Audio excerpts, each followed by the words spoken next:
Halo saudara-saudari yang terkasih, bagaimanakah kabar Anda hari ini? Perkenalkan, nama saya Gisela Yuliana Lazira dari STP Dian Mandala Gunung Sitoli.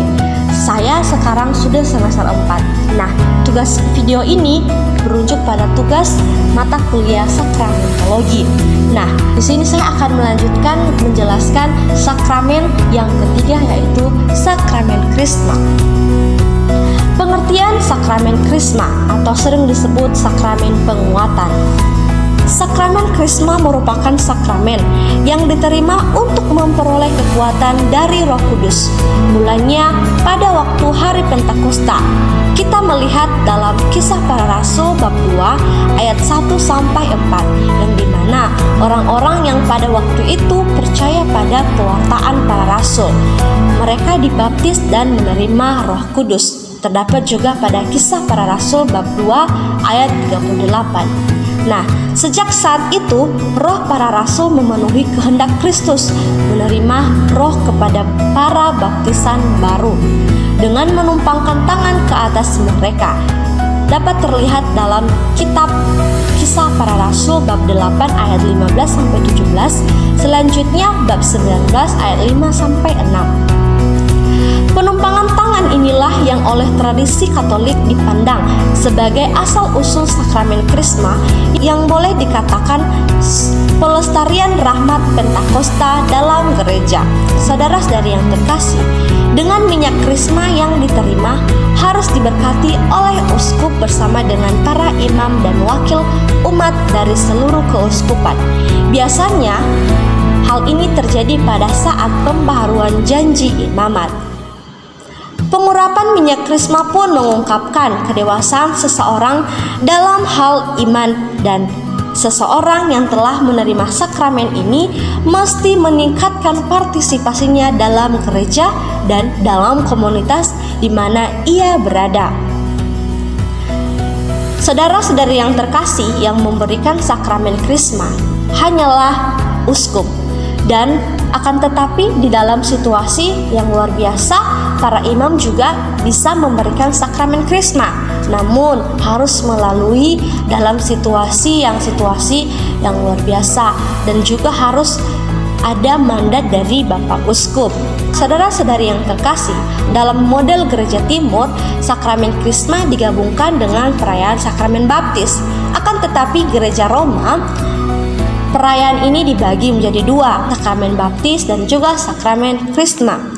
Selain daripada itu, dalam ritus Roma, uskup melakukan pengurapan dengan membentangkan tangan ke atas calon Krisma. Nah, makna ini mau mengatakan bahwa seperti zaman para rasul, sama halnya untuk memberikan curahan Roh Kudus. Kemudian, uskup juga memberikan minyak Krisma di dahi. Hal ini disertai oleh perkataan uskup yang mengatakan, "Terimalah materai Roh Kudus, karunia Allah." Nah, saudara-saudari yang terkasih, pada saat kita menerima sakramen baptis, kita memang sudah sekaligus menerima Roh Kudus. Namun, dalam sakramen Krisma akan lebih menekankan tentang karunia-karunia Roh Kudus tersebut untuk dapat disaksikan atau dibagikan. Rumusan ini adalah suatu cap atau tanda rohani dan tak terhapuskan dalam jiwa orang Kristiani. Sama seperti sakramen baptis, sakramen Krisma juga hanya diterima sekali saja. Saudara-saudari terkasih, seperti halnya kita menerima cap atau tanda tersebut didasari oleh Tuhan, kita dapat membacanya dalam Injil Yohanes bab 6 ayat 27, yang dimana Kristus sendirilah yang menyatakan bahwa ia disahkan oleh Bapa Allah dengan materainya. Saudara-saudari yang terkasih, makna dari sakramen Krisma ialah pencurahan Roh Kudus secara total, serta berkat pencurahan Roh Kudus ini, maka rahmat baptis yang telah kita terima sebelumnya dapat ditumbuh kembangkan, sehingga kita mampu lebih berakar dan menghayati sebagai putra-putri Kristus. Kedua, kita dipersatukan lebih dalam dengan Kristus. Ketiga, kita mengalami pertambahan karunia Roh Kudus. Keempat, kita memiliki hubungan yang semakin sempurna dengan gereja. Yang kelima, kita menjadi mampu bersaksi dan membela iman. Misalnya, kita tidak malu membuat tanda salib. Nah, saudara-saudari yang terkasih, siapakah peserta Krisma itu sendiri?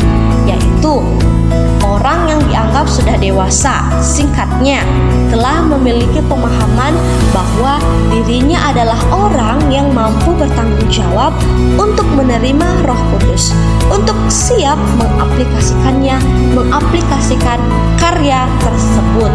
Namun, adapun syarat untuk menerima sakramen Krisma ini ialah ia harus benar sudah dibaptis dan juga tentu saja dalam baptisan Katolik, serta ia belum pernah menerima sakramen Krisma sebelumnya, dan ia juga telah menerima sakramen Ekaristi sebelumnya. Memahami karunia Roh Kudus yang diterima, ilustrasinya seperti ini, bahwa seperti kita di dalam keluarga, pasti apapun yang terjadi kepada kita, ya kita tetap sebagai anggota keluarga. Baik itu kita telah berbuat jahat, kita masih anggota keluarga tersebut. Namun, ketika kita beranjak dewasa, tentunya kita sebagai anak, keluarga juga mengharapkan bahwa ada sesuatu yang dapat kita berikan kepada keluarga, ataupun kita sadar bahwa kita sudah cukup umur untuk membantu orang tua melakukan sesuatu, baik itu mencukupi kebutuhan. Tentunya ini adalah perasaan untuk membalas budi kepada orang tua. Nah, begitupun dengan sakramen Krisma ini, kita mesti sadar bahwa di saat kita sudah menerima sakramen baptis, maka beranjak dewasa kita mesti bersemangat untuk memberikan sesuatu yang baik itu kesaksian kepada gereja, mewartakan, melayani dengan potensi-potensi yang kita miliki.